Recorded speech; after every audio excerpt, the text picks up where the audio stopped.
की बात यह है, ये पिछले लोकसभा सत्र, हमारे लोकसभा राज्यसभा के सत्र में ये बिल पास हो चुका है।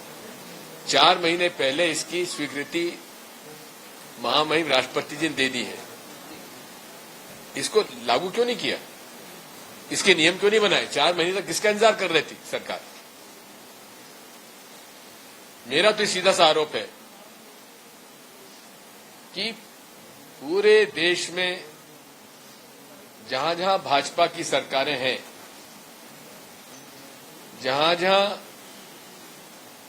केंद्र सरकार की भर्ती हो रही हैं, उन सब में इस प्रकार की शिकायतें आ रही हैं।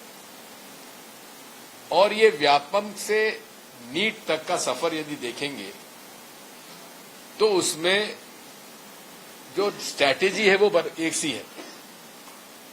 या तो पेपर लीक होगा, या पेड सॉल्वर बिठाए जाएंगे,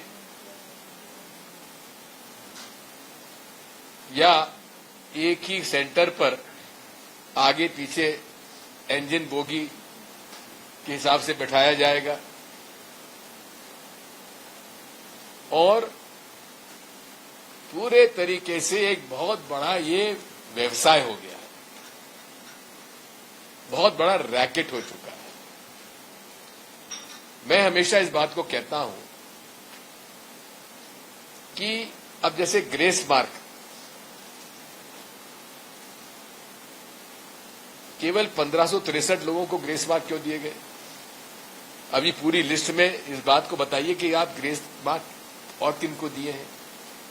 ये जो नेशनल टेस्टिंग एजेंसी की जो तथ्यों को छुपाने का जो प्रयास हो रहा है, शुरू से हुआ है। अगर यही बात वो शुरू में स्वीकार कर लेते, जबकि बिहार में एफआईआर दर्ज हो चुकी थी, इनकी थर्ड पार्टी जो जांच करने गई थी उसने कहा कि साहब 180 सेंटर्स पर तो सीसीटीवी कैमरा नहीं थे, जहां प्रश्न पत्र रखे हुए थे लॉकअप में अंडर लॉक एंड की, वहां पर पुलिस व्यवस्था नहीं थी।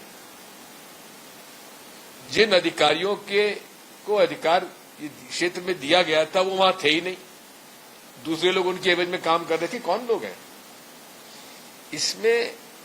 ये जिस प्रकार से कोचिंग सेंटर्स में होड़ लगी हुई है टॉपर की, ये भी एक बात आती है। अब जैसे दाहोद के एक परीक्षा केंद्र में कर्नाटक से, आंध्र प्रदेश से, हरियाणा से, पंजाब से लड़के वहां पे सेंटर चूज कर रहे हैं। क्यों? हरियाणा में झज्जर सेंटर चेंज वो स्वीकार कर रहे हैं, पसंद कर रहे हैं। क्यों? ये बहुत बड़ा हजारों करोड़ का ये खेल है। एक एक परीक्षा, एक एक प्रश्न पत्र का 30 लाख 40 लाख रुपए। अगर आप उसे देखेंगे, हाँ जिसको मेडिकल कॉलेज में एडमिशन मिल जाएगी सरकारी में, तो वैसे ही उसको फायदा हो जाएगा। जहां प्राइवेट मेडिकल कॉलेज में उसको 1 करोड़ देना पड़ेगा, यहां उसका 30 लाख में ही सरकारी मेडिकल कॉलेज में आ जाएगा।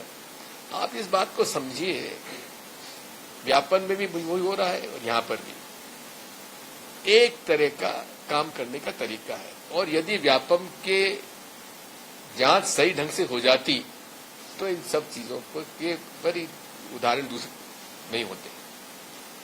इसमें पूरे तरीके से डबल इंजन सरकार यानी कि भारतीय जनता पार्टी के पूरी तरीके से इसके पीछे उनका हाथ है, और एक सोची समझी साजिश से 2006 से लेकर और 24 तक अपने लोगों को कैसे, अयोग्य लोगों को भर्ती कराओ, अयोग्य लोगों को मेडिकल डॉक्टर बनवाओ, इंजीनियर बनवाओ। जिसके पास पैसा है, काला धन है, उसके बच्चे तो डॉक्टर भी बनेंगे, इंजीनियर भी बनेंगे, सरकारी अधिकारी कर्मचारी भी बनेंगे। और जो गरीब का बच्चा है, ना तो उसको मेडिकल कॉलेज में सस्ते सरकारी मेडिकल कॉलेज में भर्ती हो पाएगा, क्योंकि उसके पास 1 करोड़ रुपए देने को नहीं है। नौकरी, उसको सरकारी नौकरी मिलेगी नहीं। तो आप समझ सकते हैं कितना बड़ा अन्याय इन लोगों ने किया है। सर, मध्य प्रदेश में गवर्नमेंट शिक्षा की प्रकरण लगा 6 महीने में 575 FIR की है और 1125 आरोपी गिरफ्तार किया गया। सिवनी में हमने देखा, सिवनी के 2 जगहों से